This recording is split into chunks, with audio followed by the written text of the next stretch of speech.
The summer of the first year of the war came earlier than usual on the southern Don.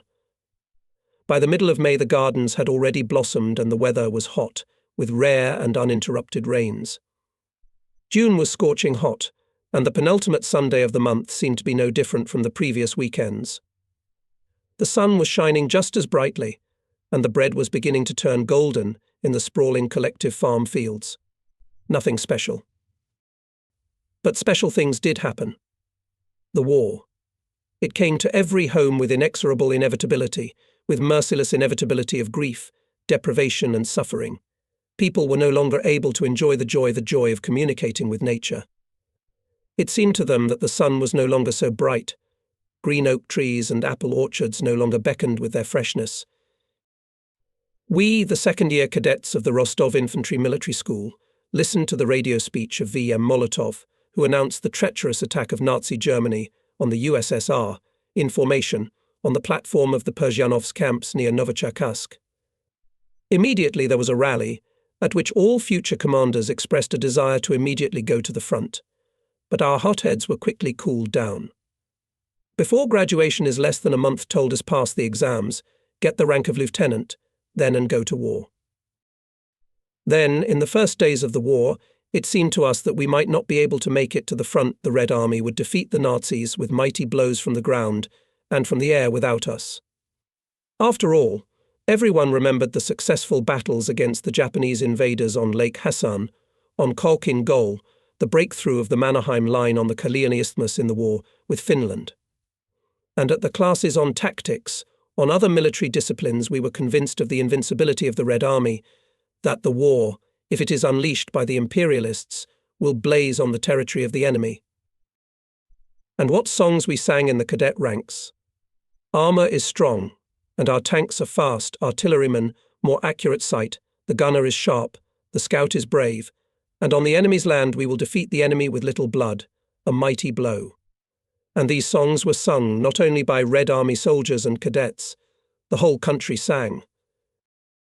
And of course we did not think or guess at that time how heavy the invasion of the Nazi army would turn out to be for the motherland, that we would have to fight with the insidious and cruel enemy for almost 4 years, straining all our strength, losing millions of human lives. We were released from the school on July 15th, and I was assigned to the 963rd Rifle Regiment of the 274th Rifle Division, standing near Zaporozhye, and in 2 days I took a rifle platoon. Our regiment was building a defensive line on the right bank of the Dnieper, opposite the island of Khortytsa, which in the old days was a kind of headquarters of the famous Zaporozhian Sich. From our Ospreys we could clearly see the dam of the Dnieper hydroelectric power station, a huge semicircle girdling the river, and even the rumble of water, beating through the breaches, could be heard. A week later I was ordered to take command of the company. Defensive work went on as usual. We carved out time, and for combat training most of the soldiers were called up from the reserves, and they were unused to military service. We entered the battle early in the morning on August 19th, and on August 20th I was already in the infirmary. Now, almost half a century later, it is difficult to reproduce the events of those 2 days. The names of Red Army soldiers and unit commanders have been erased in my memory, but I can firmly say we did not let the Germans to the Dnieper. Soldiers of the company hit 3 enemy tanks with bundles of grenades, repelled up to a dozen fierce attacks. After the next battle I called the platoon commanders to the NP. It was getting towards evening, it was getting dark. Me and the company's political officer, waiting for platoon commanders, came out of the stuffy dugout into the fresh air. 3 lieutenants came up. We all sat down on the ground, behind the rear side of the trench. We began to discuss the results of the day, and it had to happen. A German mine exploded nearby. All 5 of us were wounded. 2 splinters hit me, one penetrated my boot and cut into my leg, the other hit me in the head. The Politruk got off with a light wound in the arm, 1 platoon member was burned on the side, and the other 2 had to be sent to the medical centre at once their wounds were more serious. When I reported by phone to the commander about these unexpected losses, he gave me a reprimand for the fact that I got out of the dugout with all the commanders, and asked if I could command the company. I replied that I could. I almost didn't sleep at night. Hastily bandaged wounds hurt. and my soul was tormented. I punished myself for carelessness. And in the morning again, enemy artillery raid on our positions, and a new attack. And again the soldiers did not falter, they fought back. In the excitement of the battle I felt better, but by evening I felt worse. The Politruk reported about it to the commander, and he ordered to send me to the infirmary. Accompanied by a Red Army medical officer, I wandered along the dam of the hydro station to the eastern bank of the Dnieper. From the infirmary I was transferred to the Novocherkassk evacuation hospital. It was not far from the Persianovsky camps, from where we had left for the front a little more than a month ago.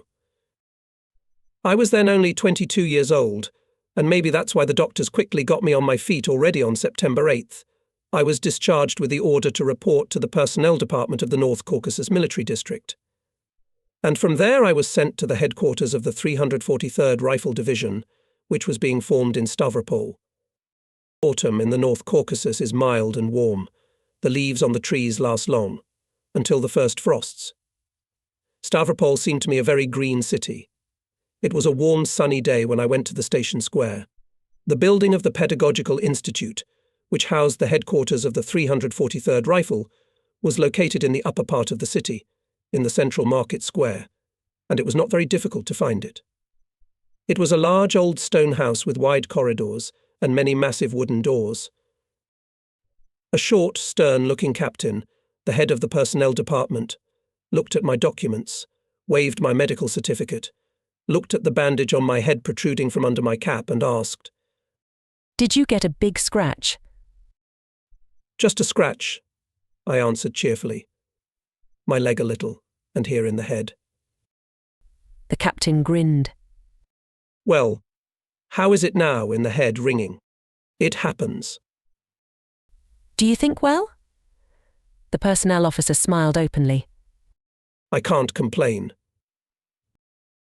The captain became stern again, remained silent for a few seconds, and then made a note in some journal and turned to the clerk. "Register him to Vasilkov. Then officially again to me you will go, Comrade Lieutenant Normenko, Assistant Chief of Staff of the 1151st Rifle Regiment.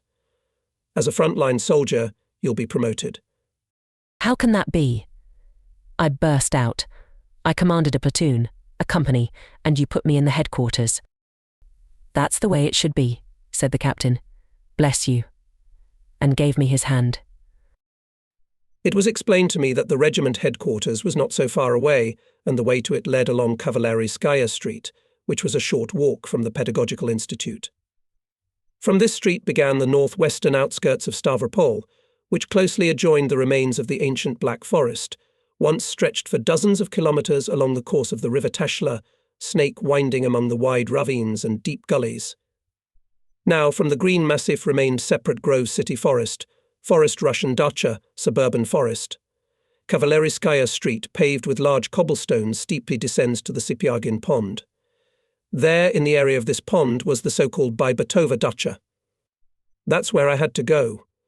It was there, on the territory of the former pioneer camp, that the 1151st Rifle Regiment was formed. To the left and right along the street, mighty oak trees came right up to the road. Behind the low fences of one-story, well-maintained, whitewashed houses, asters and dahlias were in full bloom. Just out of curiosity, I was looking closely at the names of the streets and alleys crossing Cavalry Street. When I read the next inscription, Krasina Lane, someone called me softly. I stopped and saw a blue-eyed girl in a red chintz dress with large white polka dots. With one hand she was pulling her tightly woven braid across her chest, and with the other she was holding the chubby little hand of a girl of about 7 with large, wide-open eyes on her tanned face.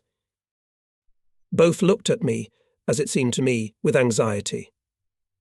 The older one, a little embarrassed, took a step toward me, said a polite hello and asked, "Excuse me, Comrade Commander, you're from the front, aren't you? How is it? Where were you wounded, if it's no secret?" "Yes, I'm from the front." "And about the secret? What secret?"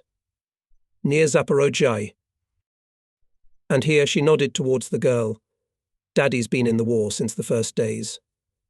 I thought I'd ask you if by chance you met with Pyotr Makarovich Kolodny. Anything can happen." Even without waiting for an answer, she guessed from my surprised look that she would not learn anything from me about her father.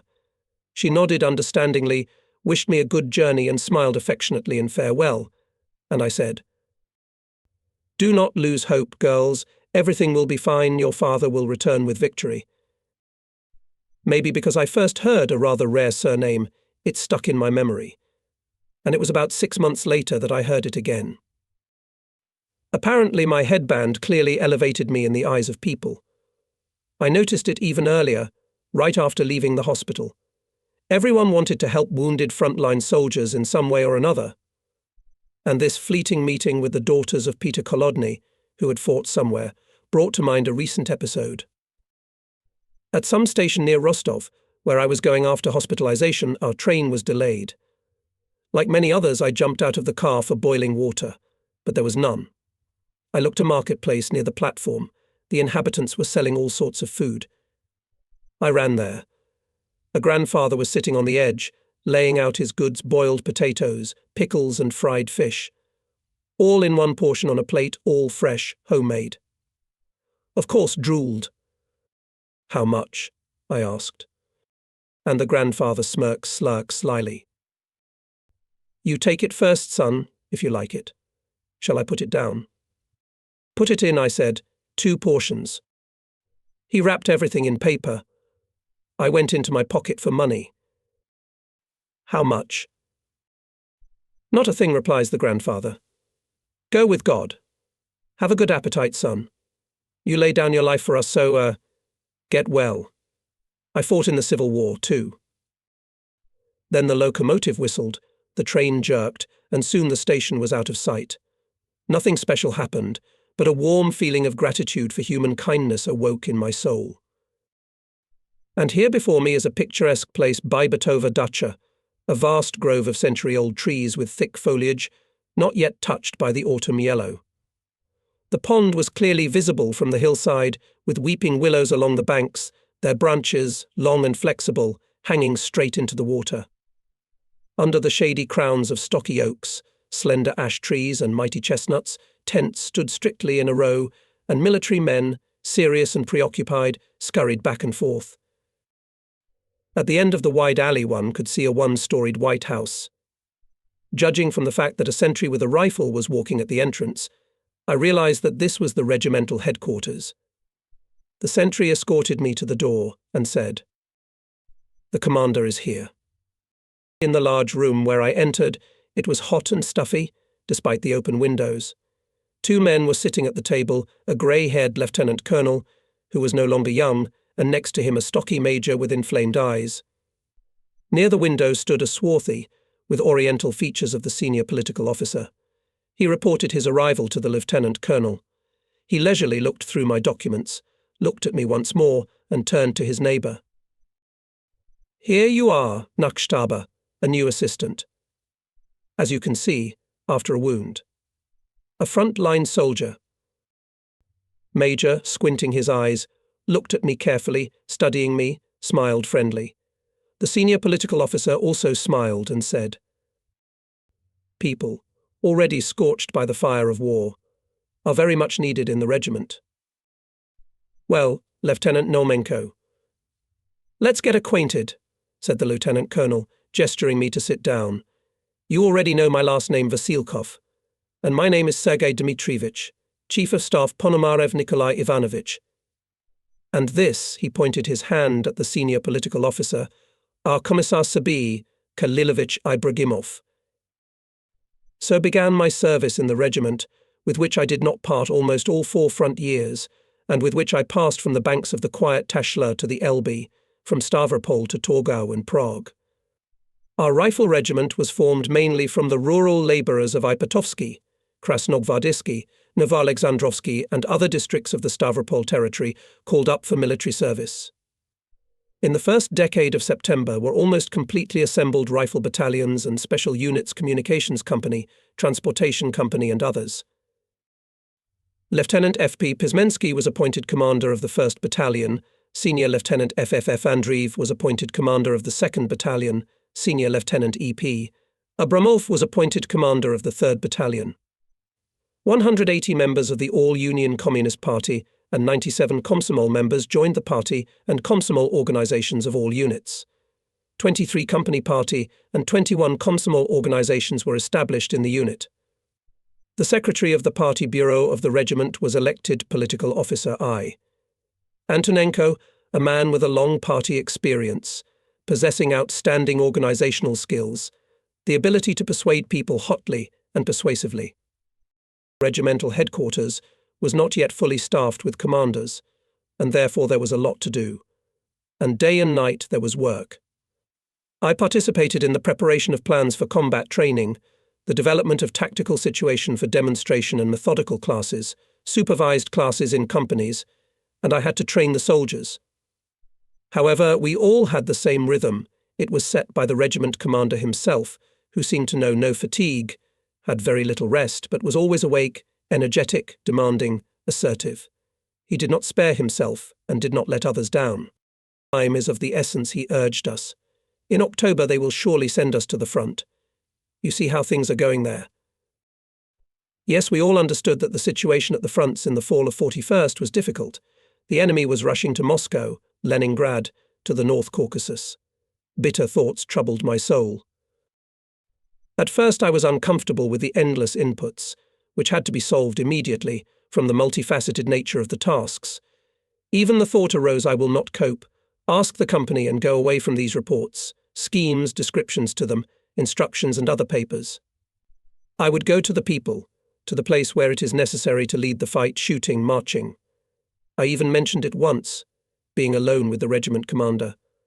But Sergei Dmitrievich, usually reserved, reprimanded me. You whimper.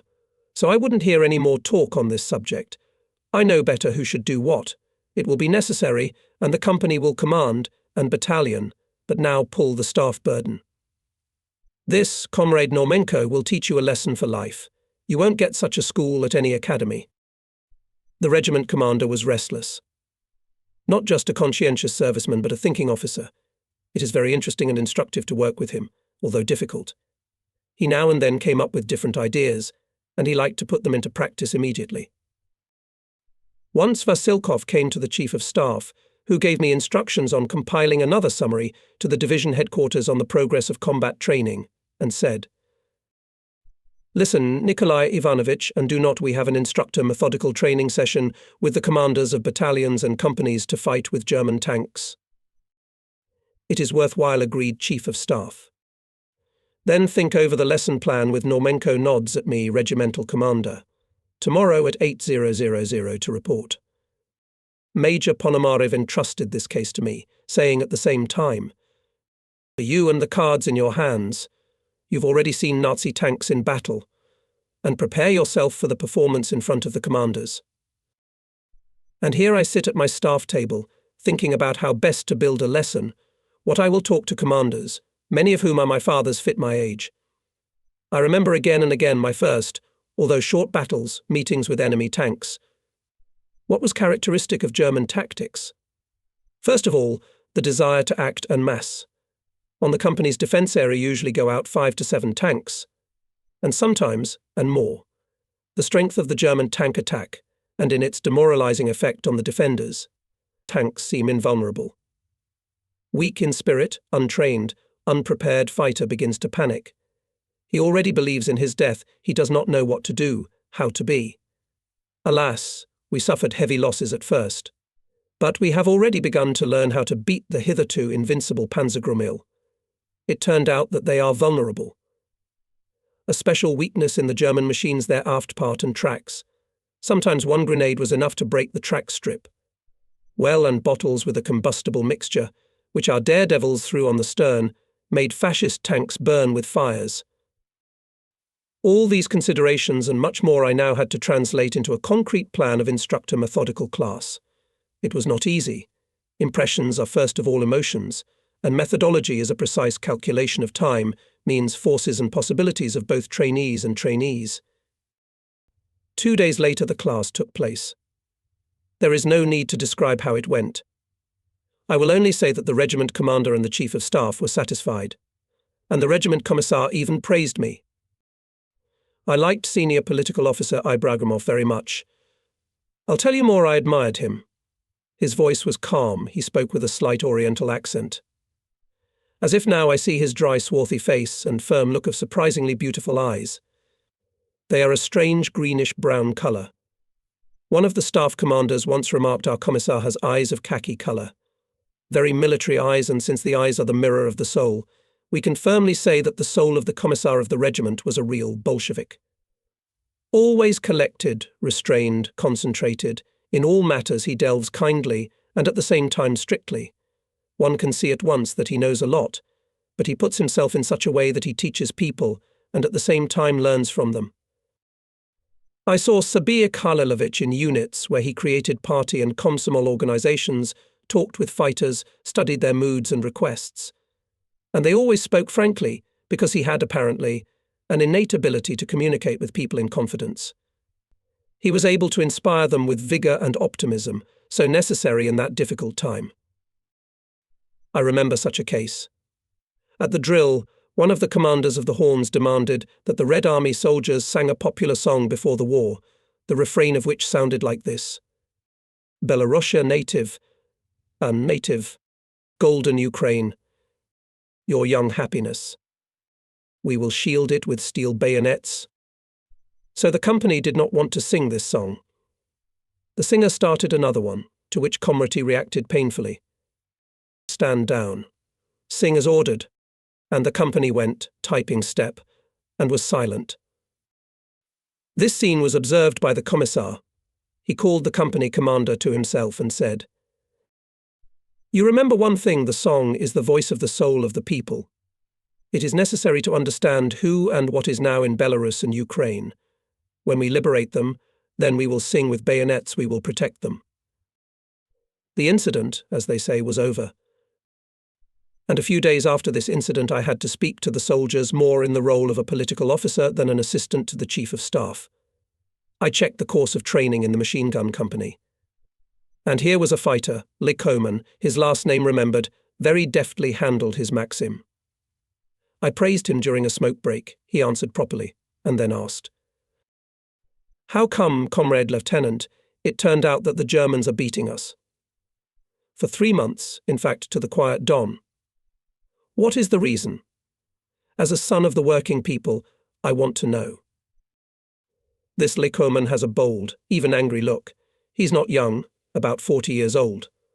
Other soldiers are standing nearby, waiting to see what I'll say, and how I'll answer. "This is a temporary phenomenon, comrades," I said. "The fascist attacked suddenly, used the surprise factor, showed treachery." "And it doesn't make me feel any better," Lykomen persisted. "Does my wife Frosa or my daughter Varyuka feel better from this temporariness? When the Kraut reaches our Stavropol, what will happen to them? I think so Hitler fooled our government's heads, put our vigilance to sleep, and so we are dragging away." And again he looks at us point blank. And you can't understand what's in the man's heart from gloating he says so, or from a great civil concern. I decided to give him a sterner answer. "You, Red Army soldier Lykomen, be careful what you say. You must have heard what Comrade Stalin said: the enemy will be defeated. And that's it. We must believe in victory, not panic. You've got the Maxim, but the language." And his tongue is like a Maxim's drummer. The men laughed softly. Lykomen took a quick glance at the wit and immediately said in his own shorthand, "Good fellow countrymen. If it's as a percussionist, I don't mind. A percussionist of a machine gun is a necessary and important detail." "Lykomen," I intervened, "stop talking.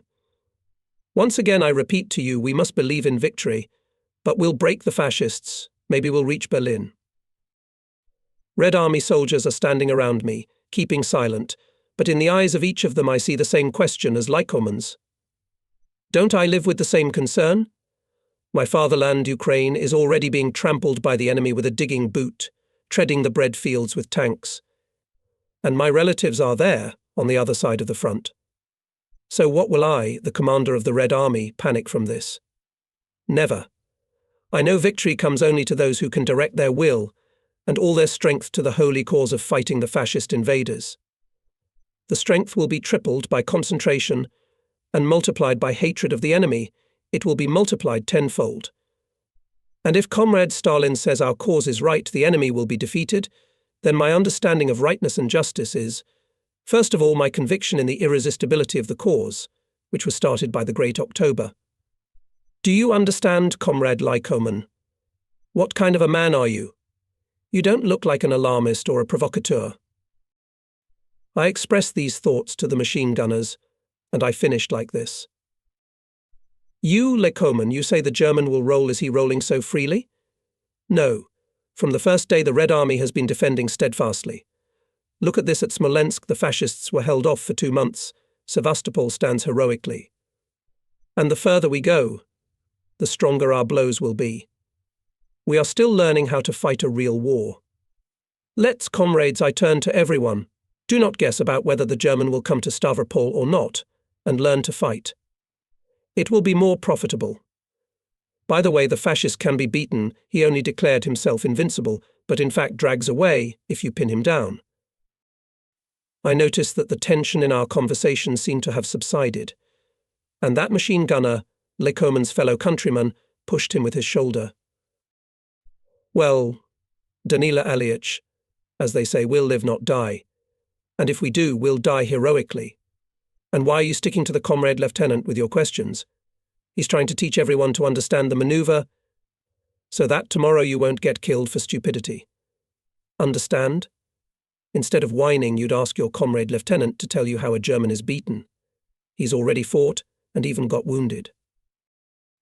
I told the men about my first fights, and as if anew I experienced in those minutes and trembling expectation of the fight with the enemy, and felt the acrid and sour smell of smoke from the German shell bursting, and saw a 40-50 shell. And though I had not been at the front for long, the impressions of the war had already entered me deeply. They included fear of a Messer diving at you, of a rumbling tank plunging straight onto the fragile berm of your trench. And they also turned into hatred for Hitlerites, who, covering themselves with armor, trample our land, burn towns and villages, kill, torture, rape my mothers and sisters, Russians, Ukrainians, Belarusians and other Soviet people. For what? For the fact that we lived according to our own Soviet way of life without landlords, capitalists and other exploiters. That we have created a society of free labor and faith in the high reason of man, unprecedented on earth. That we love this world of socialism that we have created. One of my first acquaintances in the regiment was the commander of the 2nd Rifle Company, Senior Lieutenant Pyotr Vasilievich Kiryanov. He was almost 20 years older than me, and grey hair had already silvered his head.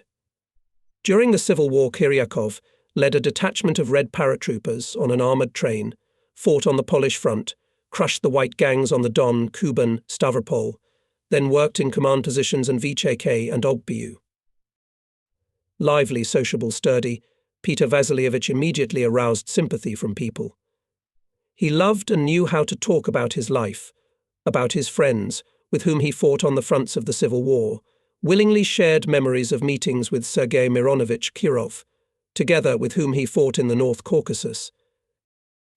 The political commander of this company was Viktor Ivanovich Dudnikov, young, medium height, with an unruly bush on his forehead.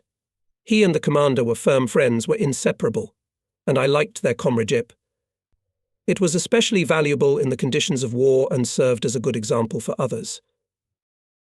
I also got acquainted with the commanders and political officers of other units, the commander of the 1st Rifle Company, Lieutenant Zubarev, the political officer of this unit, Shestopolov, the commander of the 3rd Rifle Company, Lieutenant Zaitz, and political officer Kuznetsov, the commander of the 5th Rifle Company, Lieutenant Burley, the commander of the Mortar Company, Lieutenant Leshev. Platoon in the regiment were appointed graduates of the Krasnodar Infantry School. All of them had a solid military training. I recognized many of them quite well. I would like to say a special word about political officer Georgy Ilarionovich Borozintz. Before mobilization, he worked as a party leader of a large collective farm. He came to the regiment from the first day of formation. For 6 months he was a political officer of the communication company, and then he was elected a partorg of the regiment. Looking ahead, I note that Borozinets went through the whole war in this position, finished it with the rank of Guards Major, and with 4 battle orders on his chest. Georgy Illarionovich was 10 years older than me. He was already over 30. Everyone in the regiment knew the party leader, both communists and non-partisans. And he seemed to know everyone, sincerely reached out to people, and those reached out to him.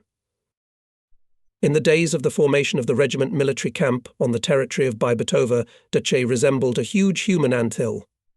Soldiers were clearing the places for new tents from bushes, removing brushwood and fallen leaves, laying paths, levelling the grounds for formation and drill training.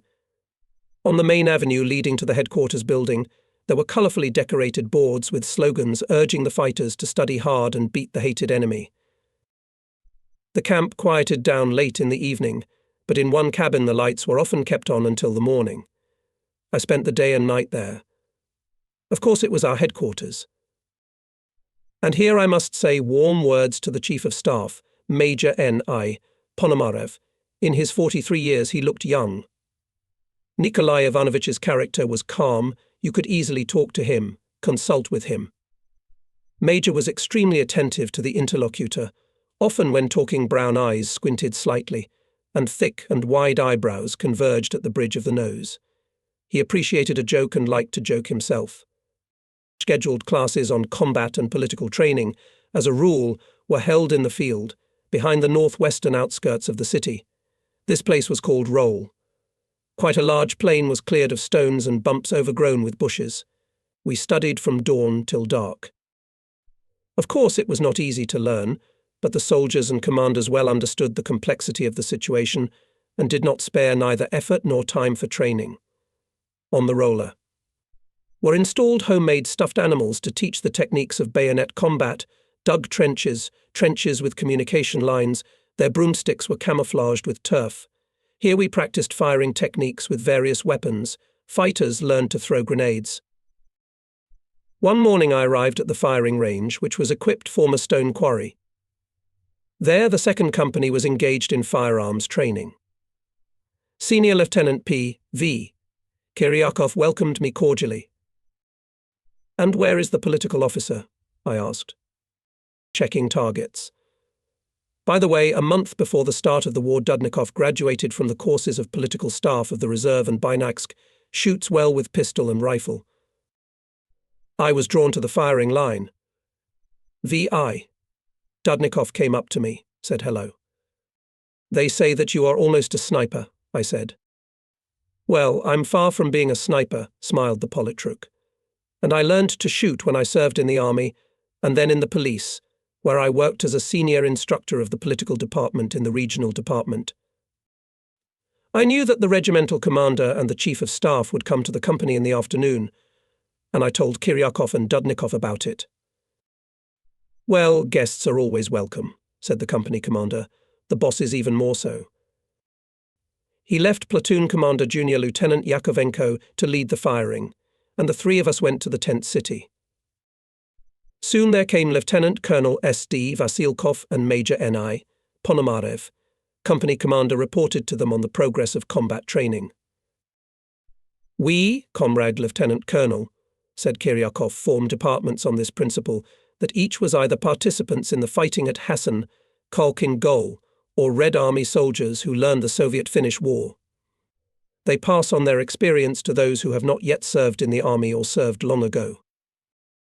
Each such fighter, Dudnikov added, supervises 2 or 3 comrades. In fact, we now have 2 or even 3 instructors in each squad, not counting the commander. And now they teach the fighters. And they seem to be doing well. And the Red Army soldiers are all trying. They realize that we are preparing for a serious war. "Do you recognize the best?" Vasilkov asked. "We celebrate every day without fail." "Here, look," supported the commander political officer, pointing to a plywood shield nailed to a pole, dug near the tent. On the shield at the top was written death to the German invaders. Below it were 2 sections: on the left the task of the day, on the right today's honoured. And even lower the 3rd section, the content of which was determined by the inscription before the judgment of his comrades a fighter. There, however, was no surname. "Well, has anyone been before the court of his comrades?" the regiment commander asked. There was one fighter, Comrade Lieutenant Colonel, answered Dudnikov. He tried to swipe the government underwear to the left. Then we inspected the tents and the training field. Here's what, Pyotr Vasilievich, suddenly said Lieutenant Colonel Vasilkov, turning to the company. There is an idea. It will be necessary to build a bunker in reality and show the soldiers how to storm and destroy such firing points. Will you do it? There is to make a bunker. Kiryanov called out clearly. 2 days deadline and report. And so 2 days passed. Since I was assigned to control the order to build a bunker, I asked Major Ponomarev in the morning to go to the training field to Kiryanov. Come on, agreed the chief stabber. Take a horse from the liaisons, but do not linger there.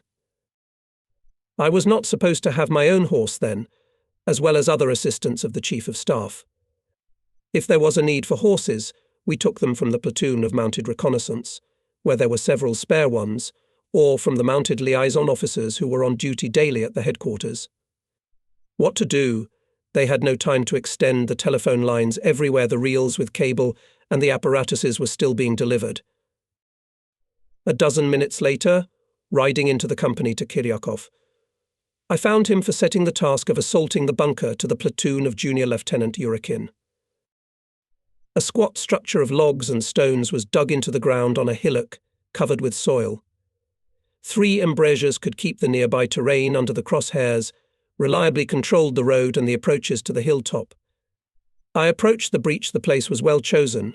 Every fighter could imagine how difficult it was to approach this firing point under the devastating machine gun bursts. Please, you can throw up grenades. Kiryakov poked his heel into a boulder on the ceiling of the bunker. There are 3 piles, and they've also piled up stones. You can't take them easily. So, Yurikin, how will you solve the problem? The skinny junior lieutenant said, I concentrate the fire of the platoon on the southern and eastern embrasures. Grenade launchers come from the north. There is a groove. We'll get it from there. And I, your enemy, know about that groove. And at 70 meters, who will throw a grenade at you? Think, Yurikin, think. The machine gun, it won't let your grenade throwers stick their noses out of the groove.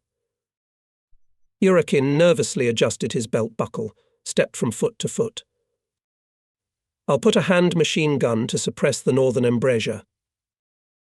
The commanders spent a few more minutes figuring out the plans of attack, and it suddenly began to seem to me, frankly speaking, that it was not a training task to be solved, but a real bunker. And then I saw the commander's wisdom of the old Chekist, who taught his subordinates to act in conditions as close to combat as possible. Think, Yurikin, take everything into account: where the sun shines from, how the wind blows, what kind of grenades you have, what kind of people, who is your neighbour. This is war. I did not go into the course of the task. Having inspected the bunker, having made sure that everything was done to the best of my ability, I went to the horse. What do you think? Lieutenant Kiryakov called me. Lieutenant Colonel Vasilkov will come to see the bunker. Maybe. I can't say for sure. Let him come. I'll show him how to cover the bunkers with smoke. Apparently, Komrota had a lot of different solutions to the same problem. He thought quickly, acted resourcefully. This is what I said, without hiding my admiration, Major Ponomarev, when I returned to headquarters and reported on what I had seen. Aha. Good. Well done. I knew that Pyotr Vasilievich will not fail, rejoiced Chief of Staff. In each battalion, Normenko, do you hear, we need to plan a lesson on the destruction of bazookas. It will come in handy. While the Germans are advancing, we have not to take, but to hold the bunkers, I said. Chief of Staff looked at me mockingly. Forward should look, Normenko. Today we are retreating, and tomorrow there will be a holiday on our street, and people should be taught any kind of battle. By the end of September 1941, it got sharply colder. It began to rain. It became damp and cold in the tents, especially at night. On the morning of September 27th, the first snow fell unexpectedly. It was even beautiful on the yellow-green crowns of oaks white. Very delicate shroud glistened under the scanty rays of the sunlight fluffy hoarfrost.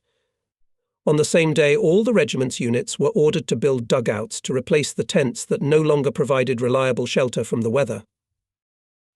The ground had not yet had time to freeze, so the soldiers broke into it quickly, and there was no need to push them, they were trying for themselves. And the next night they slept in the dugouts. It was more cramped there than in the tents, but much warmer. However, the next day the sun began to burn so hot that the snow quickly melted. The weather was warm and windless. We were running out of time. The war was rushing people, the front was waiting for replenishments. The regiment commander appeared more and more often on the training field, often personally led tactical exercises. He was preoccupied with concerns about supplying units with everything necessary, did not give rest, and we, staffers. October 11th. A commission of the headquarters of the North Caucasus Military District, headed by Major General Michigan Kozlov, checked the state of combat readiness of our regiment. The main attention of the inspectors focused on the mastery of soldiers with standard weapons, tactical methods of combat. We learned about the fact that the commission noted the good training of the regiment. We learned from the division commander, Colonel P. I. Chuvashov, together with the commander and commissar of the regiment, commanders of the regimental staff. He visited after the inspection in the units and talked to people. Approaching a group of soldiers, he asked Red Army soldier Golub, "How difficult is military training?" "It is given with sweat, Comrade Colonel. My uniform does not dry out," answered Golub, "but nothing we will endure. It will be harder at the front." "You understand correctly. Well done," praised the commander and turned to Red Army man Averin. "And what do you think, will we defeat the fascists?" "I think so, Comrade Colonel. Our ancestors crushed different conquerors many times, and we also have enough strength and skill to defeat the fascists." "You think right, Comrade Fighter. We will definitely win and cleanse our Soviet land from fascist filth." On October 14th, battalions, as always, early in the morning went to the field for regular training. And in the afternoon all personnel was built at the front line. Everyone already knew that there was a very responsible and solemn moment taking the military oath.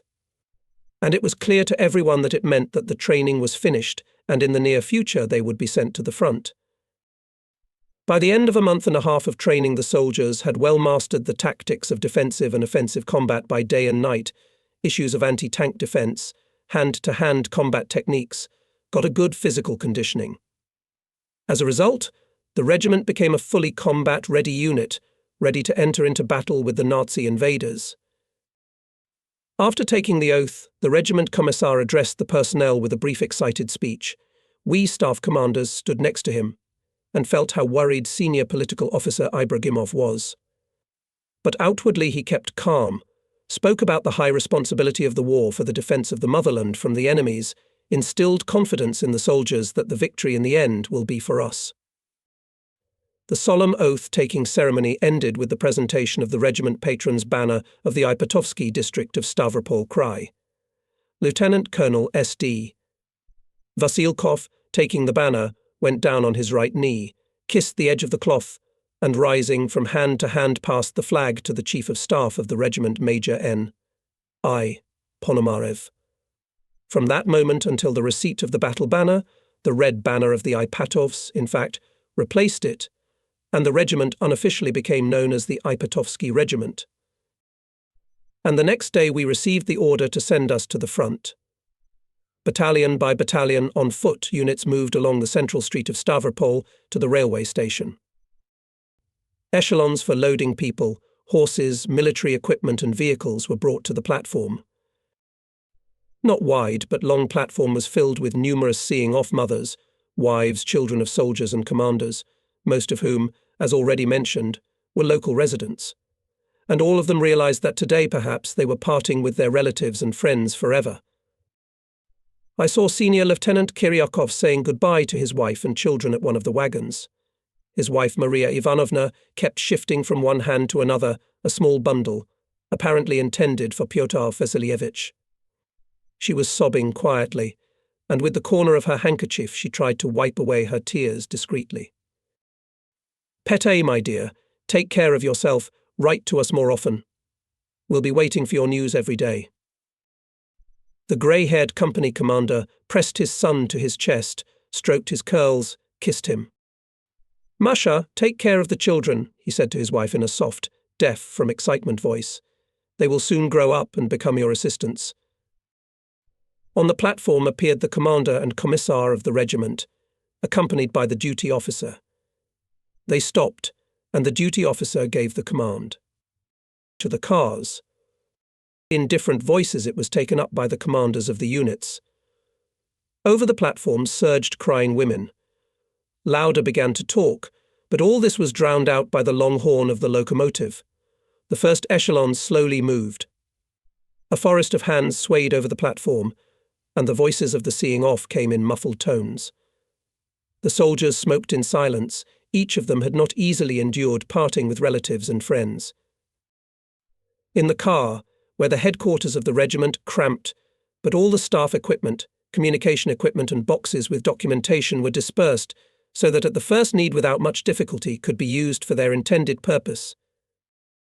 Before sending echelons, commander and commissar of the regiment received in the division headquarters maps of the combat area, familiarized themselves with the operational situation.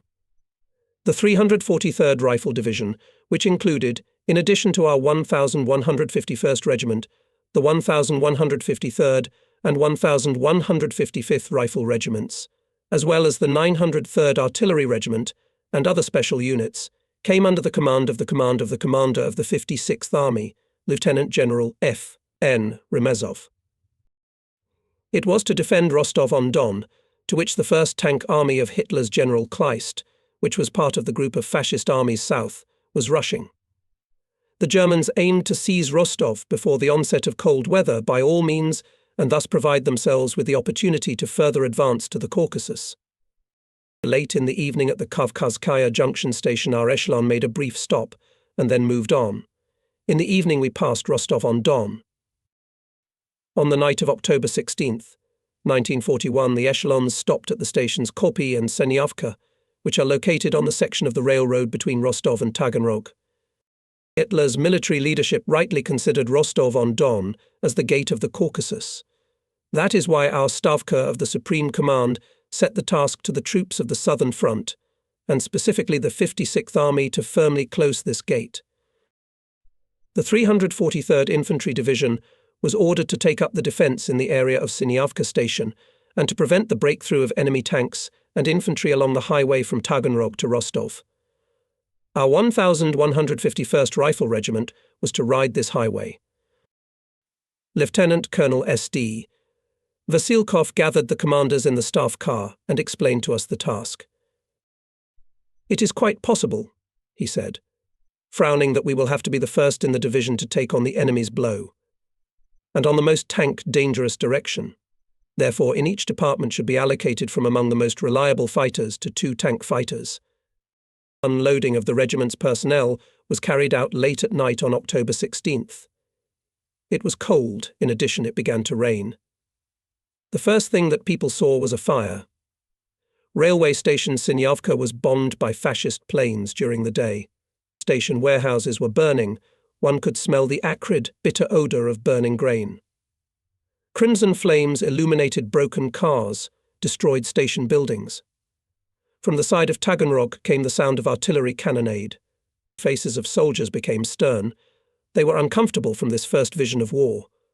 They unloaded quickly. Here and there muffled words of commands were heard.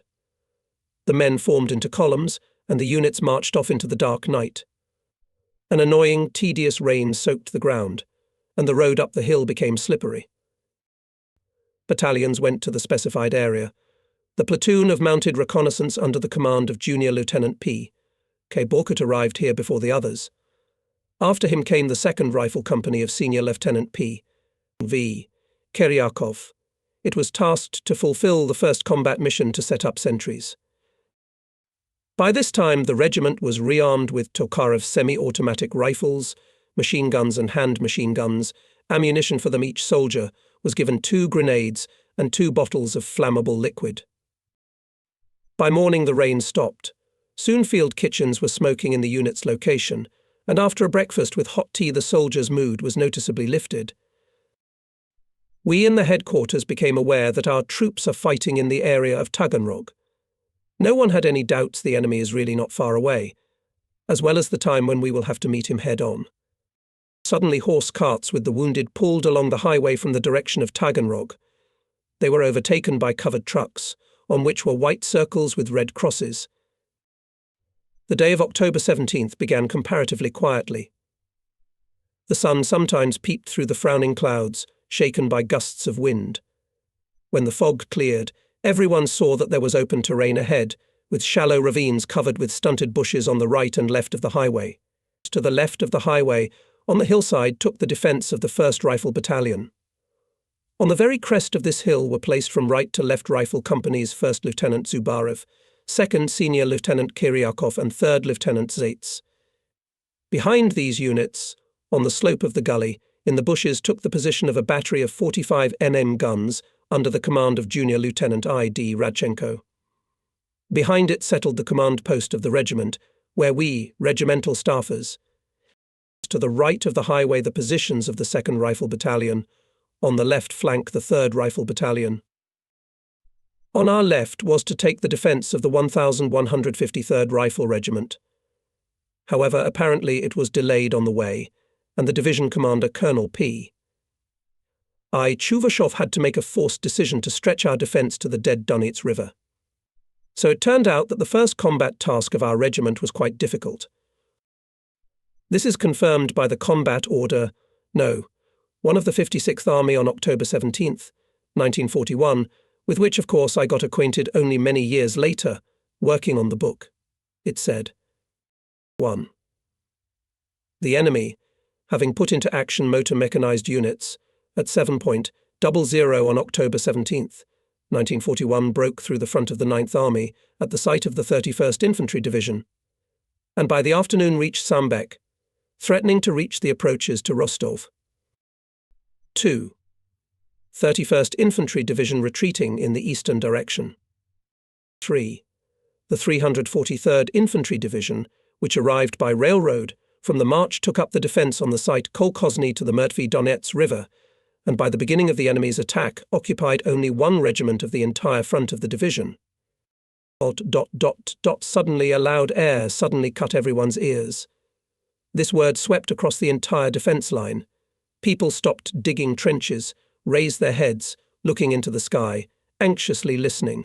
Far in the west, just above the horizon, showed black dots which, rapidly approaching, increasing in size, and at the same time, the rumble of engines was growing more and more clearly. From the CP was clearly visible as a series of ruptures, one after another, surged up the slope of the ravine, where the positions of the 2nd Battalion. The first casualties appeared in the regiment. With this began our baptism of fire. Through the lines of trenches began to advance fighters of the surviving units of the 31st Division. Around noon at the control room was a telephone conversation between Lieutenant Colonel S.D. Vasilkov and the commander, Colonel P. I.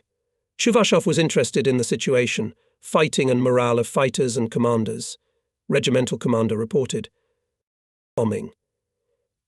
The enemy is accumulating in 1.5 kilometers to the left and right of the highway. Pulled-up tanks observed about 50 units. The remnants of the 31st Division are passing through the battle lines.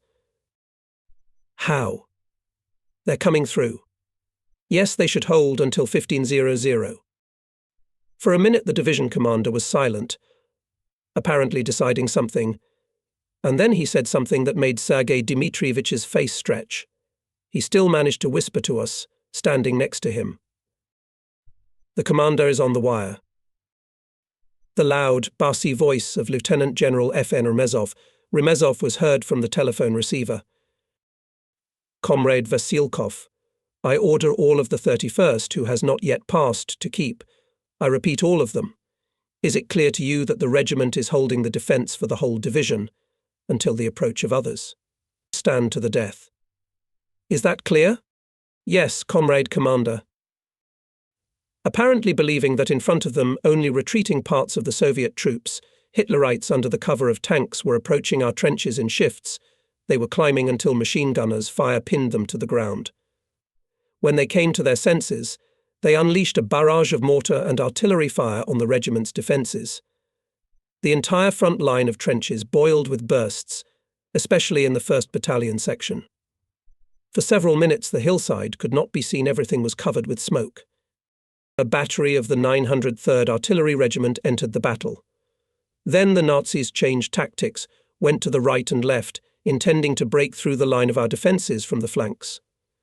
Tanks had not yet reached the trenches, but already several vehicles were hit, some were burning, others stopped. The first enemy attack was repulsed. Finally began to approach the battalions of the 1153rd Rifle Regiment of Major M.I. Potievsky. The regiment commander spent 5 minutes at our CP, clarified the situation. "It's hot here, Sergei Dmitrievich," he said to Vasilkov. "It will be hot. The regiment holds the front of the whole division." The first enemy attack, as I said, was repulsed, but with great losses for us. They were especially tangible in the 1st Battalion. Here the regimental commander ordered to transfer 1 rifle platoon from the 3rd Battalion, 3 machine gun crews and a mortar platoon. "Come on, Nomenko, and you go there," ordered me Lieutenant Colonel.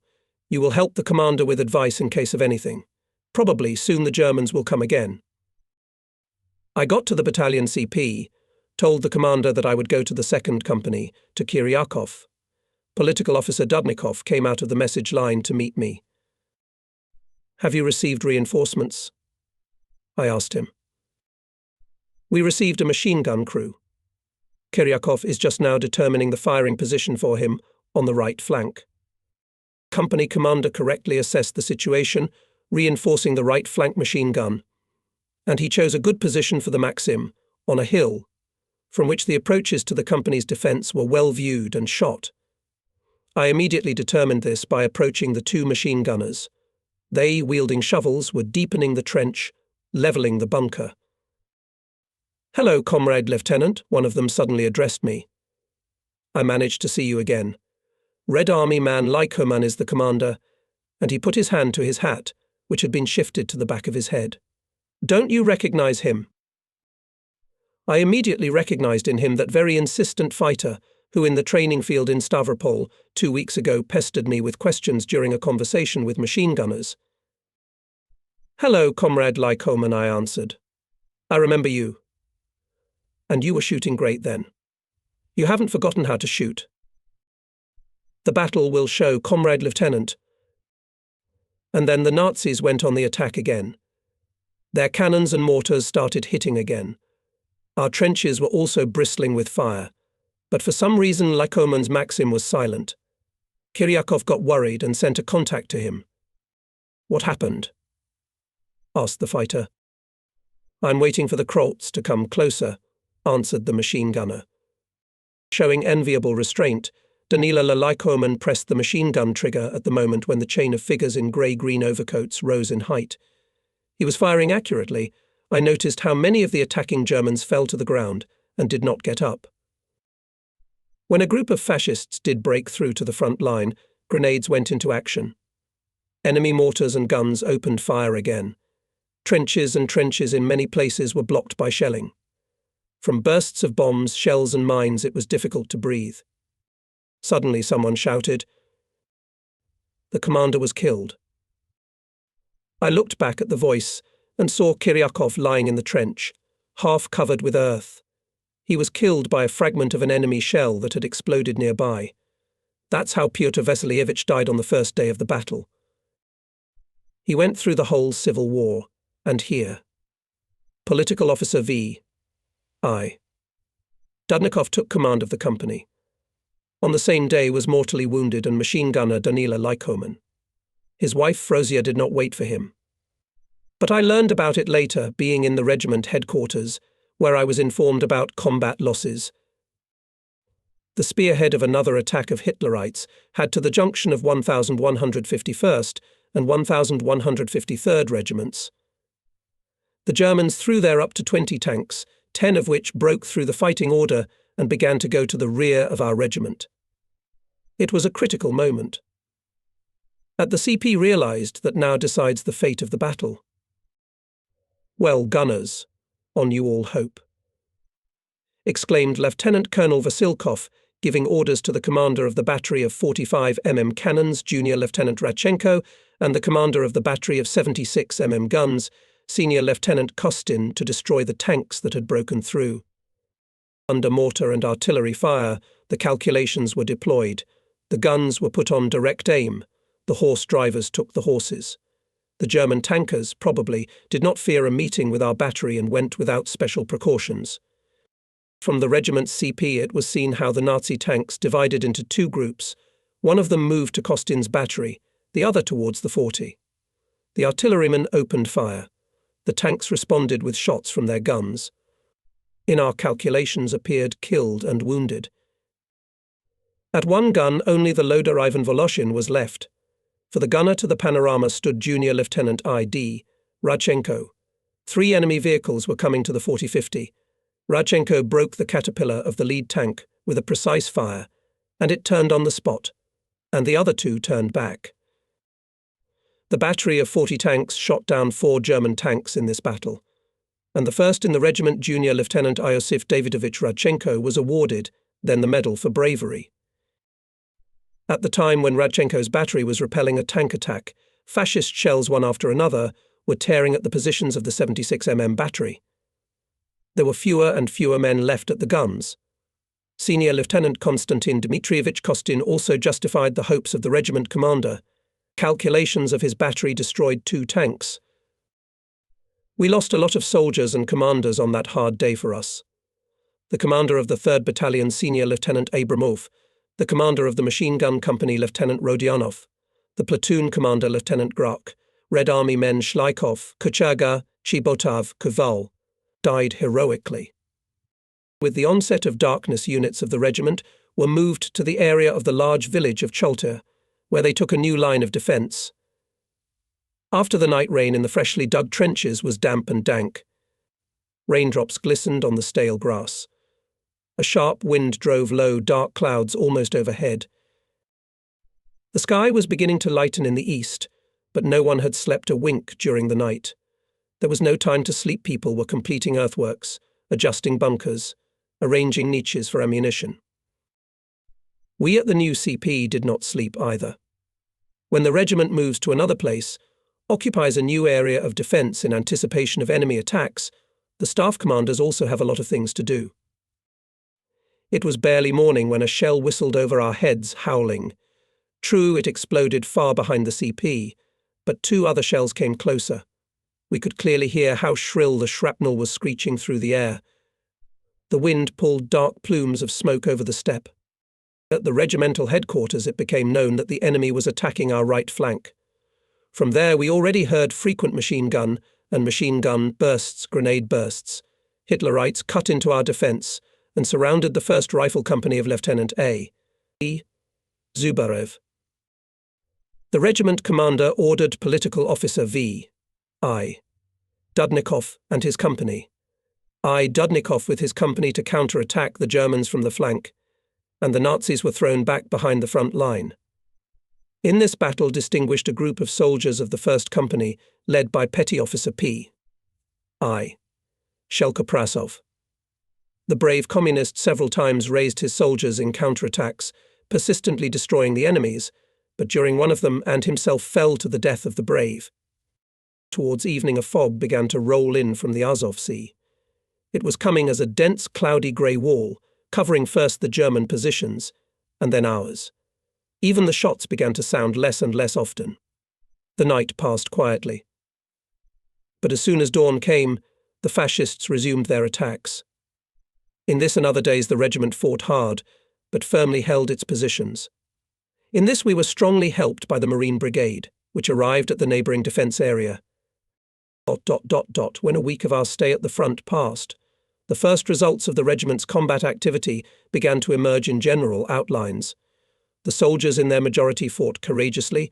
Communists and Komsomol members, by personal example, carried others away, setting examples of fearlessness. The most reliable source of information about the feats of arms was our Partorg of the regiment Politrukai. Antonenko, an experienced party worker and a great man of heart. He always had information about communists, Komsomol members, and non-party members who distinguished themselves in battles. Communist Sergeant Nikolayenko, commander of the 4th Rifle Company, was given the task to destroy 2 enemy firing points. Having correctly assessed the situation, he and his squad went into the flank of the Hitlerites. In a hot hand-to-hand fight, our soldiers defeated the enemy, capturing 2 enemy machine guns. Once the fascists tried to surround the 7th Company of the Communist Lieutenant Punev. The situation during the battle became sharper and more tense, but the company commander was not confused, confidently and decisively led his unit. During the fierce battle, which lasted a whole day, the mortar gunner Komsomolets Anton Uvarov destroyed 2 machine gun crews and 1 mortar of the enemy. And when our company went into a counterattack, he performed a feat for which he was awarded the Medal for Bravery. And the case was like this.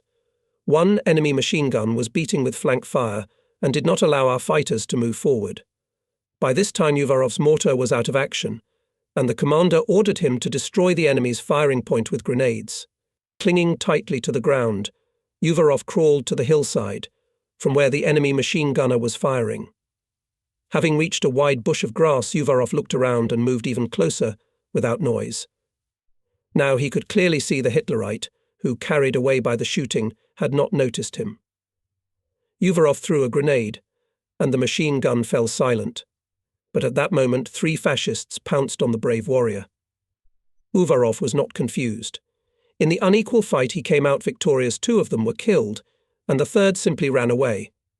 True, Uvarov himself was wounded in the leg, but he did not leave the battlefield. Honored in the first battles, company commanders Zayats and Burley applied for admission to the ranks of the All-Union Communist Party. In one of the battles was twice wounded Politruk Dudnikov. Red Army men Averin and Golub saw that the life of the company commander in danger, rushed to his aid. They bandaged his arm above the wound, cut his blood-filled right boot, took it off and bandaged his leg, then carried the wounded man to the Senarota. At the front, time has a different dimension than in the rear. It flows faster and is measured not by the number of evening sunsets and morning dawns, but by the number of repulsed enemy attacks and our counterattacks, if he cut into our positions, and for us, the commanders of the regimental headquarters, and the number of combat reports sent to the division headquarters, and funerals for the dead. That's how 3 weeks ran until November 7th, our national holiday. In all units of the regiment, commanders and political workers held brief rallies in connection with the 24th anniversary of the Great October Socialist Revolution. A lot of joy was brought by the gifts received on this day from the workers and collective farmers of Rostov region, from Rostov Regional Committee of the All-Union Communist Party and Regional Executive Committee. Soldiers and commanders from the heart thanked the Soviet workers who showed care for them. Ivan Voloshin said very well at the rally in the battery of the 40-fingered soldiers. These gifts once again vividly testify to the fact that the army and the people are one. We, of course, knew that the Red Army was fighting hard near Moscow, holding back the onslaught of the enemy, who dreamed of capturing the capital of our motherland by this day. And that's why they were unspeakably happy to learn that on Red Square, as always on November 7th there was a parade of Soviet troops. It means that Moscow is firmly held. It means that the fighting spirit of its defenders and all our people is not broken. The soldiers were burning with the desire to avenge the fascists for their atrocities on our land. And the proof of this was the successful actions of the regiment in the battles northwest of Novokrimskaya, where we withdrew. By order of the division commander, the regiment conducted another reconnaissance by combat. It was carried out by the 2nd Rifle Battalion of Senior Lieutenant F.F. Andreev.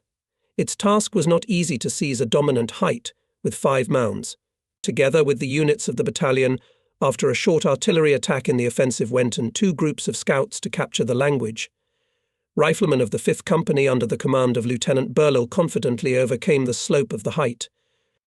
But when there were no more than 50 meters to the top, a group of enemy machine gunners, hiding among the rocks, began to fire on our fighters. Then, cleverly using the folds of the terrain, moved forward one of the most accurate shooters of the company, Red Army Soldier K. Bashkatov. In a few minutes he killed 5 Hitlerites with his rifle with telescopic sight, and with a loud cry for the motherland rushed forward. Behind him rose his battle comrades. The enemy trembled, began to retreat. With a swift rush, the soldiers took the height. Sniper Karp Vasilievich Bashkatov, who killed dozens of fascists, died a death of the brave in this hot battle. Having taken possession of the height with 5 mounds, our regiment improved its positions, getting the opportunity to view the enemy's battle orders to their full tactical depth. The scouts also successfully accomplished their combat task, managing to take a prisoner who gave valuable information. It became known that the Germans would soon go on the offensive to capture Rostov-on-Don. And indeed, on November 17th, Hitler's command, not counting losses, threw large forces of infantry and tanks in the offensive on Rostov. On November 19th, the fascists broke into its outskirts. On November 21st, they captured the city. Parts of the 50th Army were forced to withdraw behind the Don River. Our regiment steadfastly held the defence in the Chulta direction, fulfilling the task of preventing the enemy tanks from breaking through to the city from the west, but was, like the whole 343rd Division, cut off from the operating crossings across the Don. By order of the army commander, the division withdrew to the area of Nizhny Nilovskaya village, where it crossed to the left bank of the Don. Events on the southern front were unfolding in the meantime, according to the plan planned by the Soviet command. By the morning of November 25th, units of the 56th Army were in readiness for an offensive to liberate Rostov-on-Don. In the 343rd Infantry Division were created assault battalions, which were the first to force the Don, break into the city, and provide a crossing for the main forces. I suggested to the Chief of Staff of the regiment that our assault battalion was headed by Lieutenant F.P.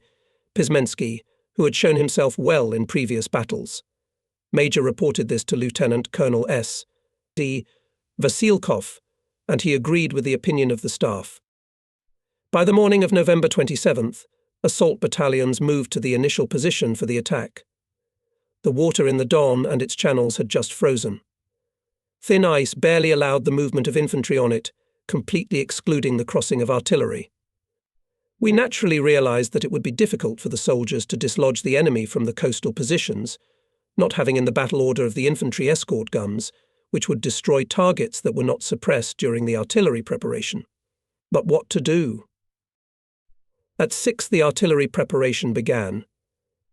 Exactly 1 hour later, the assault battalions began to force the Dop. Assault battalion of our regiment went first in the division. I could see from the CP, located on a hill on the left bank, how in the pre-dawn twilight the soldiers ran along the ice. True, many of them slipped and fell, but immediately got up and continued to rush forward. About an hour later, Lieutenant Pismensky reported by telephone to the CP that the first trench on the other side of the Don had been cleared of the enemy. It was already dawning when the main forces of the regiment 2 battalions began the crossing, and the artillery transferred the fire deep into the German defence. Gradually the fighting moved to the streets of the village of Nizhny Nilovskaya and then to the streets of the city. 1 rifle and 1 cavalry division of the 9th Army and 5 rifle divisions and 2 rifle brigades of our 56th Army took part in the liberation of Rostov-on-Don. Almost 3 days there were fierce street battles, and only on November 29th the Nazis were knocked out of Rostov and began to withdraw to the west.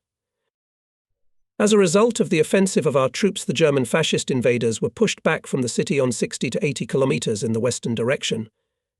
It was the first major offensive operation of the Red Army in the Great Patriotic War.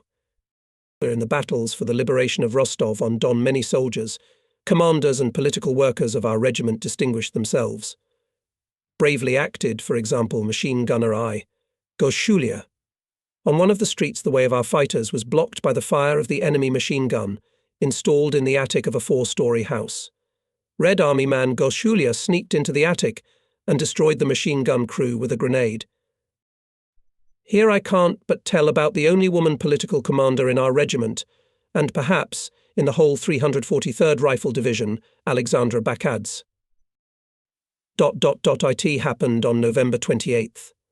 The machine gun company, in which Sasha was a political instructor, was advancing with battles along one of the city streets. Suddenly one of the bunkers, which seemed to be destroyed, came to life. From its embrasures whipped a jet of fire. The company lay down, in the ranks of fighters' confusion, and at this critical moment of the battle stood up in full height, and with the cry for the motherland, hurrah, ran forward. Red Army soldiers rushed after her. The company bypassed the bunker and continued the offensive. But the brave girl died. For this feat in January 1942, she was posthumously awarded the Order of the Red Star. At that time I knew nothing about Sasha Bakadze, except that she was a student of the Lenin Military Political Academy. Our regiment commissar senior political officer Ibragimov once told me that the political department of the 56th Army wanted to appoint her head of the club of one of the regiments of the 343rd Division. But she categorically refused and asked to be sent as a political officer to the company to the front line. Sasha was assigned to our regiment as a political commander of a machine gun company. At the beginning of 1986, Viktor Ivanovich Dudnikov brought me in Moscow a small book by Mikhail Andriasov, Consider Me Alive, published a year earlier by Rostov Book Publishing House. This book contains an essay, Daughter of Abkhazia, about Andra Bakadze. She spent her childhood in the village of Otkari, Gudota district of Abkhazia. There she graduated from school, worked as a pioneer counselor, librarian. As an active Komsomol member, in 1930 she was sent to study at Sukhumi Sovpart School, where Sasha became a communist. Then she studied at the Sopart School in Kutaisi, at the Communist University of Workers of the East in Moscow, worked as an instructor of the Abkhazian Regional Committee of the Communist Party of Georgia, on the recommendation of which she entered the courses at the Military Political Academy named after Lenin. At the beginning of the war she finished them. One of the streets of Rostov-on-Don now bears the name of Alexandra Bakadze. There is an obelisk on the bank of the Don in memory of her feat. Famous Abkhazian poet Ivan Torba dedicated a poem to her. It contains the following lines. Quiet Don sparkles with a wave. The quiet Don is always silent. Only a song strives in the distance about the survived years. The obelisk is white, the vastness and step around it, to a brave Abkhazian girl. It was erected here. ... the majestic shore of the Don River. Sheltered you forever. Proud of your immortal glory. Quiet Don, like a man. In the battles for Rostov, the fame of another girl of our regiment, Komsomol girl sanitary instructor Maria Kukarskaya. She carried 80 wounded soldiers and commanders from the battlefield. In the battles for Rostov, many of our comrades in arms were killed. Many were wounded, including the Chief of Staff Major N.I. Ponomarev. With sadness I parted with Nikolai Ivanovich before sending him to the hospital. This knowledgeable and energetic staff commander taught me a lot. In his place was appointed Senior Lieutenant V. Stepanov. But less than a month he fulfilled this position. December 4th died. On November 30th the regiment, conducting offensive battles, came to familiar places in the area of Chaltir, Kopi, and on December 1st, without meeting strong enemy resistance, was already near the station Sinyavka. By the evening of December 2nd, the regiment reached the eastern bank of the Mayas River, where it occupied a new line of defence. On January 8th, 1942, I was awarded the next military rank of senior lieutenant. I had to take off from overcoat buttonholes 4 cubes faced with red enamel, still pre-war factory production, and 2 of them to add to the buttonholes of the uniform. But there was nothing to attach to the buttonholes of the overcoat. There was no military store nearby. The gunsmith petty officer Klyaev, whom everyone at the regimental headquarters called by his name and patronymic Mikhail Ivanovich, because he was much older than us, helped us out. The petty officer made 6 kubari from a brass casing and handed them to me with the words, "Wear them for your health, comrade senior lieutenant. God willing, I'll make sleepers for you when you become a captain." But the most significant for me event of those days was another. At the regimental party meeting I was accepted as a member of the All-Union Communist Party. The regiment commander, Lieutenant Colonel S. E. Vasilkov, the Commissar Senior Political Officer SX. Ibragimov and the Partog Regiment Political Officer I. Antonenko vouched for me, giving recommendations. And the party card was handed to me by the head of the political department of the 343rd Infantry Division Battalion Commissar Alaska Tichenko. After the death of Senior Lieutenant Stepanov, I was appointed Chief of Staff of the regiment. Things and worries, of course, increased. But I was not afraid of work. 4 months in the position of Chief of Staff taught me a lot. But my promotion was overshadowed by a heavy loss for all of us. Lieutenant Colonel Sergei Dmitrievich Vasilkov, the regiment commander, died like a soldier at a battle post. Coming from a working family, he devoted his entire conscious life to the cause of serving the working class. As a 17-year-old boy, Vasilkov joined the Red Guards and defended the freedom and independence of the young Soviet Republic with a weapon in his hands. From 1919 to 1921, he was in Lenin's personal guard. During the years of service in the Red Army, he repeatedly performed the most important tasks of the command, showing bravery, courage, initiative, was twice wounded in battle. Major I.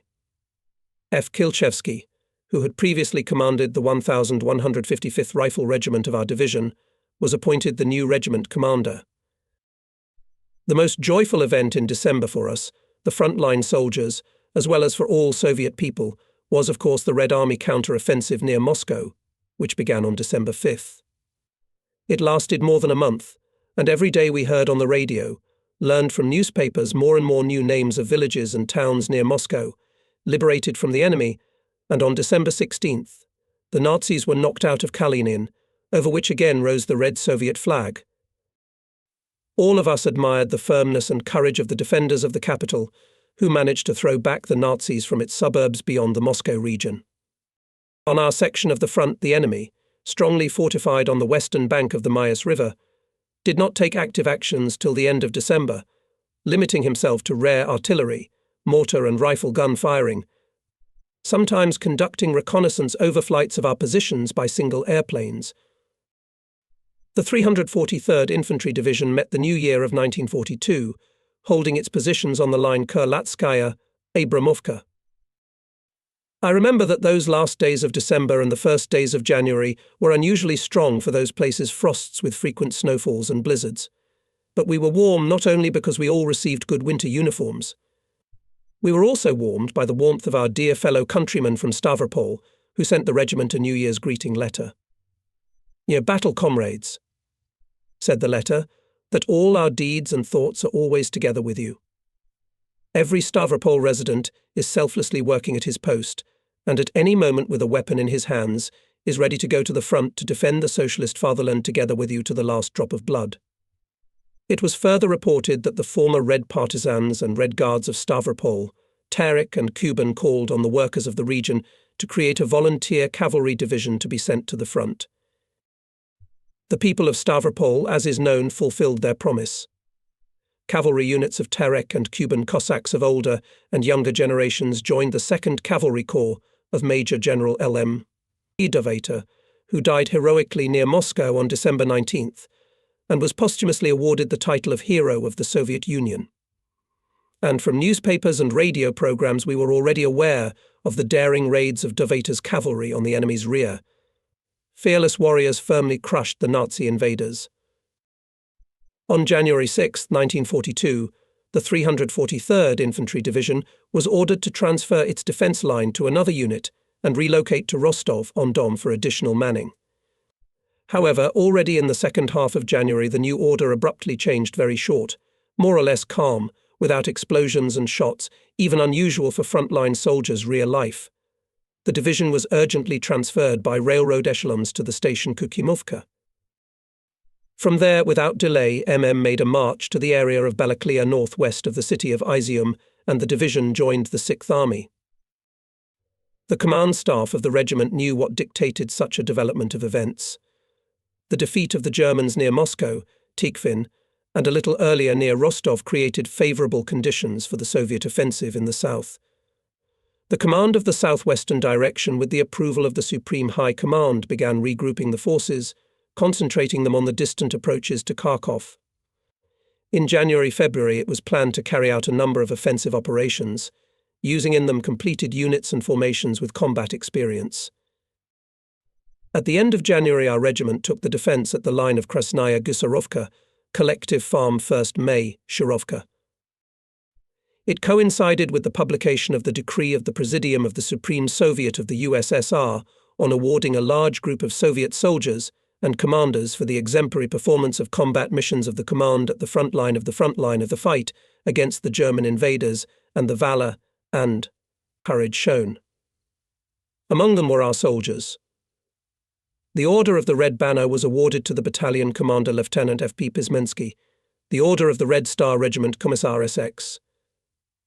Ibradomov, who was recently awarded the military rank of battalion commissar, the Medal for Bravery. Lieutenant Azdotov, Red Army Men VP, Litvinov, Anuvarov and others. The situation was tense. Not a single day was not without skirmishes with the enemy, without a firefight or an artillery duel. Repulsing enemy attacks, we ourselves often went into counterattacks. Now to me, as Chief of Staff of the regiment, all the information from the units about the fighting, so I was always aware of events and knew about all the distinguished in battles with the enemy fighters, commanders, political workers. The armoured gunners of the regiment deserved high praise. We have seen with our own eyes that Soviet anti-tank guns an effective tool in the fight against enemy tanks. Lieutenant P. Ovchinnikov skillfully commanded the company of anti-tank guns. Each armoured gunner perfectly knew the weak, vulnerable places of enemy tanks.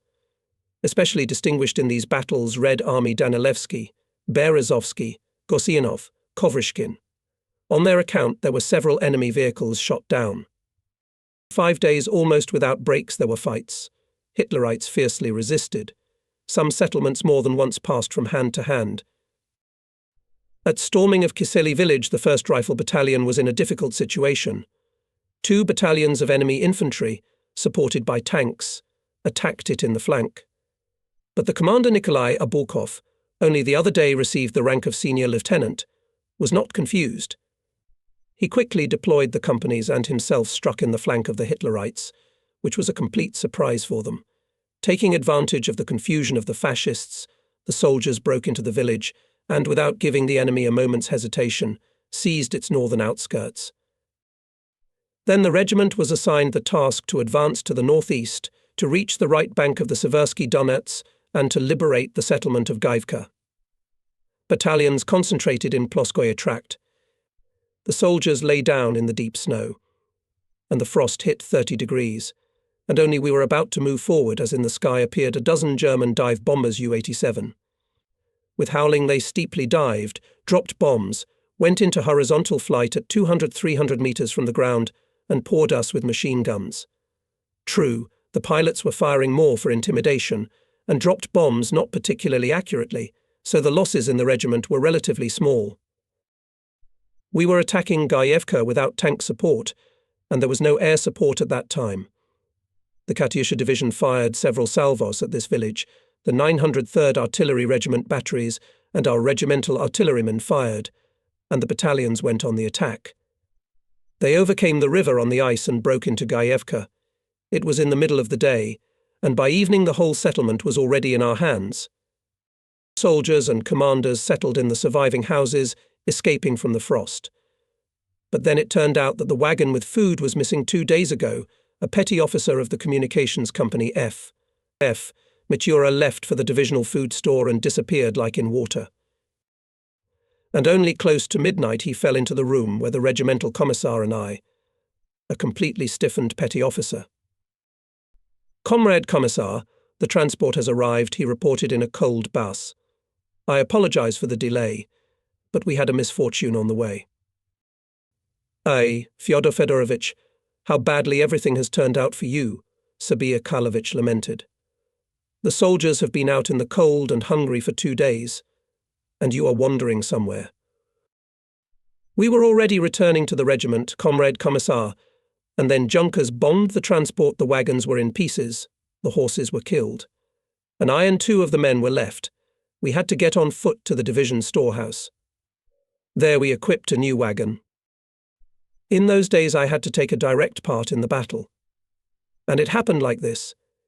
Hitlerites settled in a small farm Tsibaika, and several attempts of one of the companies to take this important in tactical respect stronghold were unsuccessful, and they lost a lot of men. And after another unsuccessful attack, which ended when it was already getting dark, I proposed to the battalion Commissar Ibragimov my plan of capturing the farm to put on 5 tanks, attached to the regiment, a troop of machine gunners and attack the Germans at night along the ravine, approaching almost closely to Tsibika. On our side speed and surprise, I convinced the Commissar. Besides, the Germans do not like to fight at night. Well, Yura, said to me Sabir Halovich, your initiative you and act. Ours at night I with 36 machine gunners went to the tankers. We put on white coats. I agreed with the commander of the tankers on the order of action, distributed the machine gunners on the cars. We set off on the road. The moon was shining weakly from behind the clouds, and when our small column approached the farm, we could orient ourselves and chart the further paths of the tanks with paratroopers. As expected, our night attack was a complete surprise for the Germans. The tankers opened fire from cannons and machine guns, we from automatic rifles, and the fascists, having lost more than 30 people killed, left Sibiha. A few days later, Viktor Ivanovich Dudnikov, who was wounded, if the reader remembers, in the November battles near Rostov, knocked and came into the hut, where the Commissar and I were having breakfast. Comrade Battalion Commissar, he reported, political officer Dudnikov, after being cured in the hospital, arrived for further service. Sit down, Viktor Ivanovich. Have a refreshment with us together, Ibragimov invited him. Where did they fix you up? In Stavropol Hospital. I'm very glad that I managed to return to my native regiment again. Where will we assign him, Chief of Staff? There are political officers in the rifle companies, but the transport company has no political officer or commander. I'll report my opinion to the regiment commander to appoint you, Viktor Ivanovich, as political officer of the transport company. And until the company commander arrives, you'll be in charge of him. Do you mind, Nakshtaba? No, of course not. Dudnikov told us at breakfast about how Stavropol lives, how toilers of the region help the front. Tomorrow we'll gather platoon agitators, the Commissar told Dudnikov. Tell them about it, and now go take the company. A week before the 24th anniversary of the Red Army, after several days of hot fighting, the 1151st Rifle Regiment finally knocked out the Nazis from the village of Nizhny Beshkin. The enemy perfectly understood what great importance had this settlement, which was at the crossroads, and therefore fought fiercely for it. But the onslaught of our fighters was unstoppable. In operational reports on the battles for this village, which were compiled in the headquarters, most often mentioned the name of Lieutenant N.D. Abukov, commander of the 1st Battalion. And it was not by chance. The initiative, energetic young commander boldly led fighters in attacks. Endowed by nature savvy, resourcefulness, quick reaction, Nicholas was able to find the right way out of the most difficult situations. The soldiers of his battalion in the regiment were called briefly and expressively Abukovsi. They were proud of this, and with great respect for their commander, a man of strong will, unparalleled courage. The soldiers loved him for the fact that in difficult front conditions he showed them fatherly care, was able to instill in them vigour and confidence in their abilities. And I really liked Nikolai Abukov, a dense, stout man, with a handsome face, a little curly-haired, with a charming smile and an invariable pipe in his teeth. At night, Abukov's battalion went into a ravine on the outskirts of the village to make a sudden flank attack on the enemy. However, the enemy managed to notice the movement of our fighters, and he opened fire on them from residential houses. The way out was self-evident: to attack those houses in which Hitlerites were settled. That was the decision made by the commander. Using the darkness, the soldiers stealthily approached the buildings. Grenades flew into the windows. Together with the commander, inspiring the soldiers, the commissar of the battalion, political officer D.N. Likvery acted skillfully. In the battle for the village of Nizhny Beshkin, more than 100 Hitler's soldiers were destroyed. 10 soldiers and officers were taken prisoner. Among military trophies there were 6 machine guns and hand machine guns, 2 mortars, 53 mines, 20 shells, over 5,000 cartridges, 2 wagons, and a whole warehouse with ammunition. On the eve of the Red Army Day, looking through the next issue of our divisional newspaper Heroic Campaign, I noticed a small note letter to a fighter, the first lines of which interested me and made me strain my memory. Our fighter T. Kolodin PM. keeps in constant touch with his fellow countrymen. In one of his letters, he assured them that he would bravely and mercilessly crush fascist rapists, ruining our towns and villages. Railroad workers were the head of the distance track T. Ermashov sent a letter in reply. "Good afternoon, Comrade Kolodny," they wrote. "We received your letter and we are very glad that you are alive and well, skillfully and courageously defending your native land. We promise that here in the rear we will be worthy of you." Isn't that Peter Kolodny, I thought, about whom I was asked by a blonde girl in Stavropol in September 1941, when I was walking from the division headquarters to the regiment I shared my guess with Sabir Karlovich Ibragimov. "Well, it is quite possible that it is him," said the commissar of the regiment. "He came from Stavropol. He is a good communist and a fighter. I know him well since he is acting as a company political officer. I'm thinking of sending a submission to the political department of the division, so that he would be appointed to this position by order." Looking ahead a little, I will say that in March the order of the commander of the 6th Army came to the regiment about the appointment of Pyotr Makarovich Kolodny as a political officer of the 4th Rifle Company of the 1151st Rifle Regiment. But it happened so in the war. Literally 3 days after the order was announced to him, he died. And I painfully thought then, signing his funeral, what a terrible blow befell Pyotr Makarovich's family, his wife, and his 3 daughters.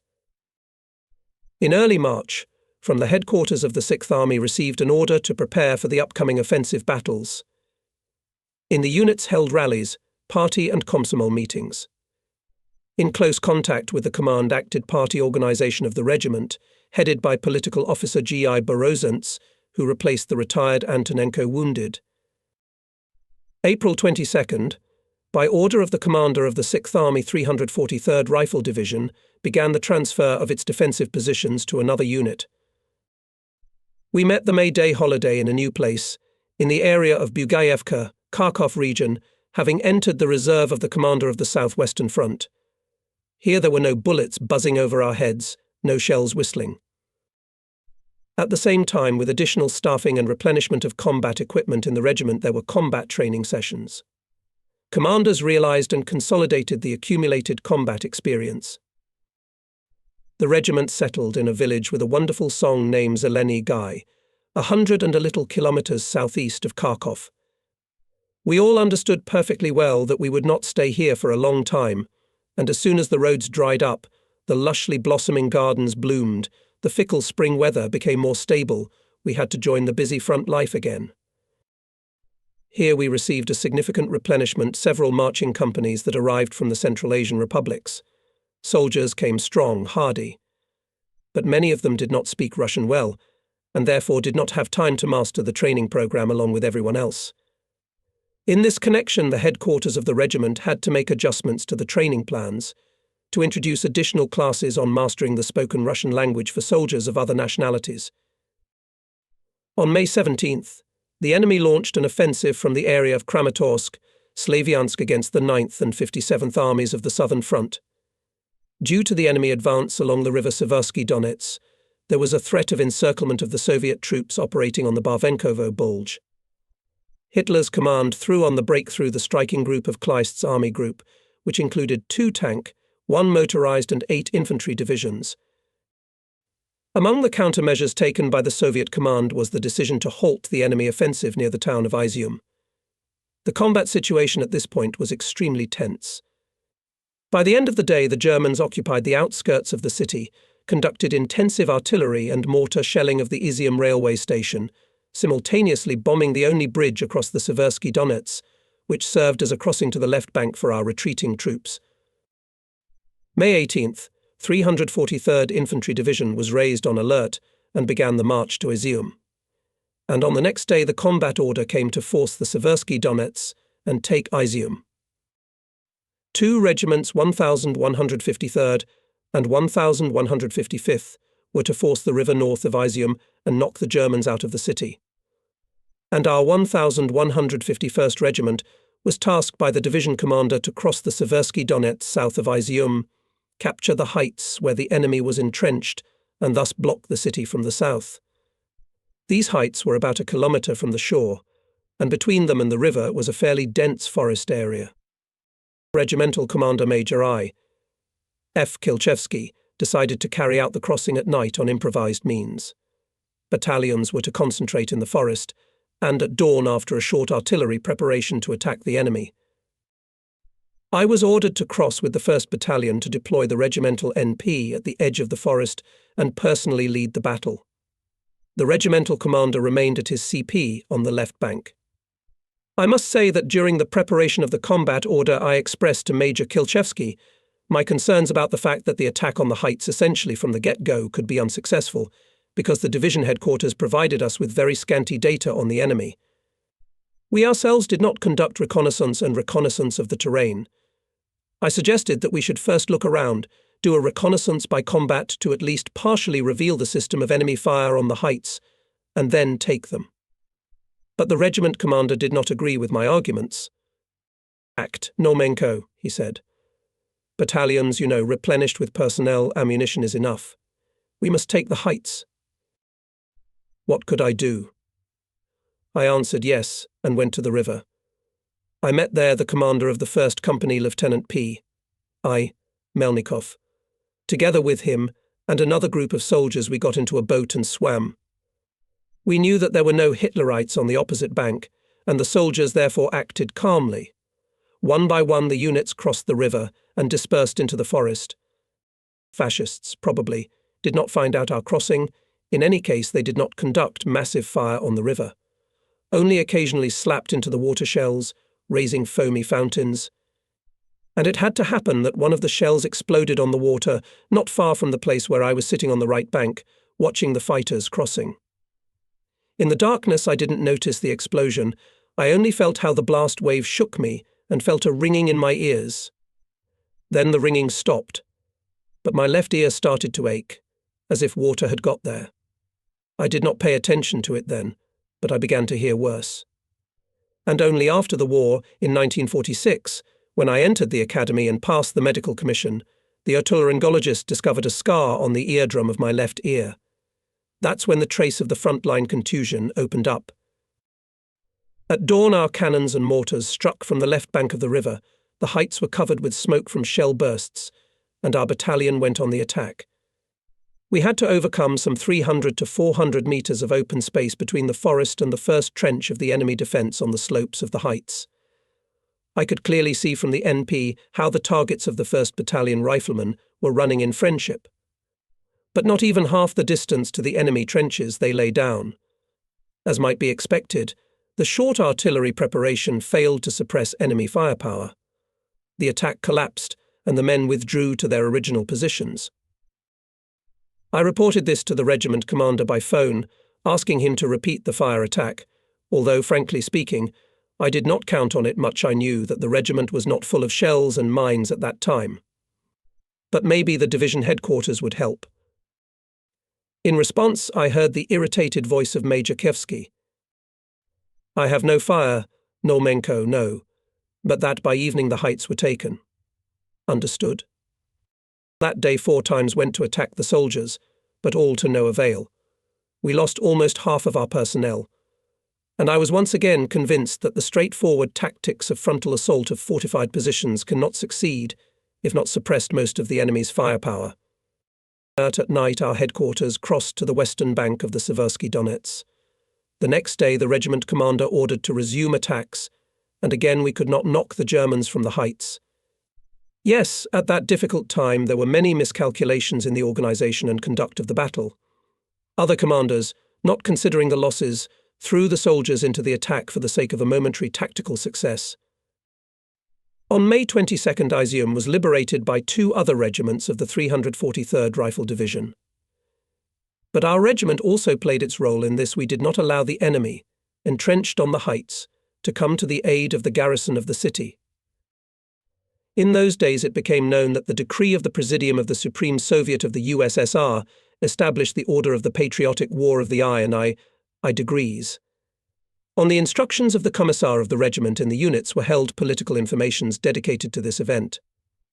Looking ahead, I will say that I received the Order of Patriotic War of the I degree only a year later for forcing the Dnieper, and by the 40th anniversary of the victory, in April 1985, I, as well as all frontline soldiers who were wounded, was awarded another one of the same order. On May 23rd, Kleist's army group joined 10 kilometers south of Balaklia with parts of Paulus's 6th Army, encircling our troops on the Barvenkovo Bulge. Only 22,000 of our soldiers and commanders escaped from the encirclement on May 29th. So the May offensive operation of our southwestern front ended in failure.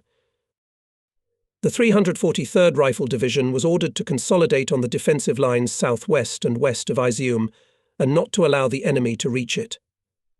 Our regiment at the end of May and the first decade of June was engaged in improving the positions, reconnaissance of the enemy. This time was also memorable because in the floodplain of the Seversky Donets, in the forest where the regiment was located, there were untold hordes of mosquitoes.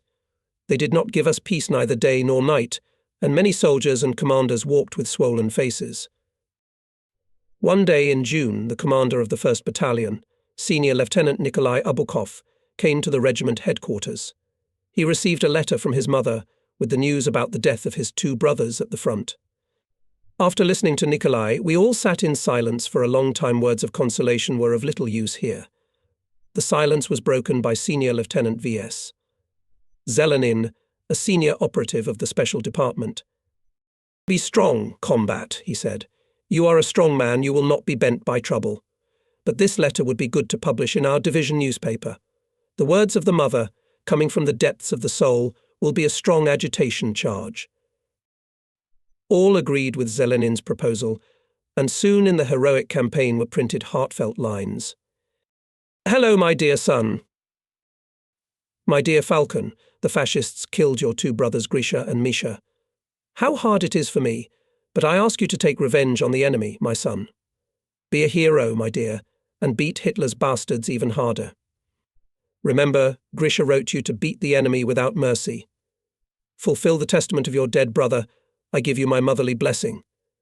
Let your hand never miss, let your eye be marked and your heart never waver. Avenge them, the bastards, for the torment of the people, for your brothers. Don't worry about us, dear son.